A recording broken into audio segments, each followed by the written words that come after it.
Bismillahirrahmanirrahim. Assalamualaikum warahmatullahi wabarakatuh. Saya Aditya Fikri Putra Arlin, NIM 1183020008 dari jurusan Muamalah.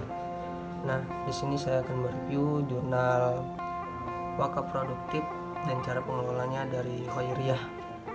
Meski upaya pemerintah tersebut perlu didukung kerjasama, sinergi, dan keseriusan semua pihak yang terkait agar wakaf benar-benar berdampak positif bagi masyarakat. Wakaf produktif, tata cara pengelolanya berdasarkan pemikiran bila pembicaraan masalah wakaf dalam perspektif sejarah Islam tidak dapat dipisahkan dari pembicaraan tentang perkembangan hukum Islam dan esensi misi hukum Islam.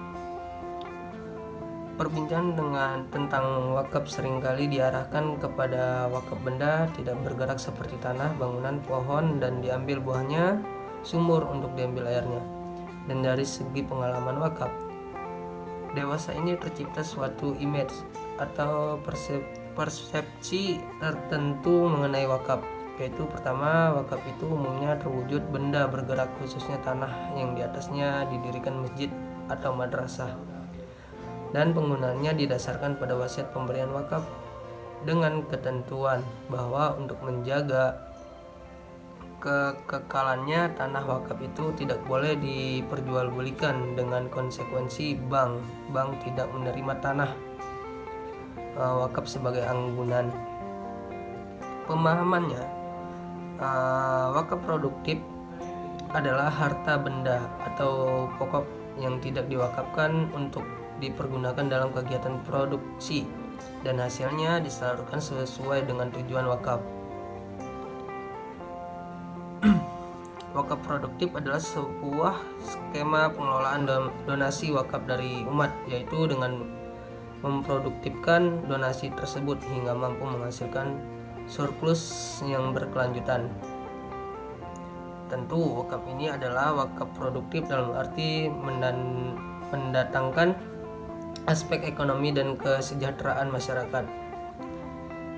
Di Indonesia banyak pemahaman masyarakat yang mengonsumsi wakaf adalah lahan yang tidak produktif, bahkan mati, yang perlu biaya dari masyarakat seperti kuburan, masjid, dan lain-lain. Di samping karena faktor letak tidak strategis secara ekonomi dan kondisi tanah yang gersang, hambatan yang cukup mencolok untuk mengelola tanah wakaf secara produktif adalah kemampuan sumber daya manusia. Kondisi ini banyak dialami oleh para nazir wakaf yang ada di pedesaan di hampir seluruh pelosok Nusantara, bahwa kemampuan menggarap masih sangat minim. Direktorat Pemberdayaan Wakaf, Jenderal Bimbingan Masyarakat Islam, Departemen Agama RI.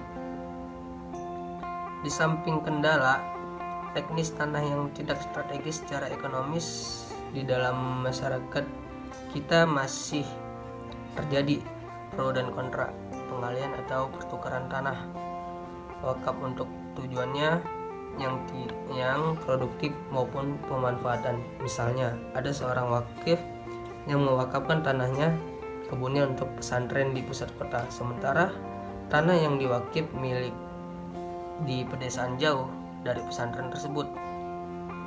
Sementara pesantren tidak memiliki modal yang cukup untuk mengelola tanah wakaf tersebut, sehingga tanah wakaf seperti itu tidak bisa dikelola secara baik karena kendala transportasi dan sarana lainnya.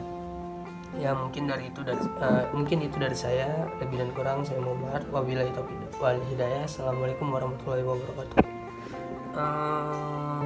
Perihal menurut kenapa saya memilih judul jurnal tersebut, wakaf produktif dan cara pengelolanya. Menurut saya, kenapa saya memilih wakaf? Karena pengelolaan wakaf dirasa belum maksimal di kalangan pengelola wakaf, dan masyarakat belum tentu mengerti tentang apa arti wakaf itu sendiri. Mungkin sekian.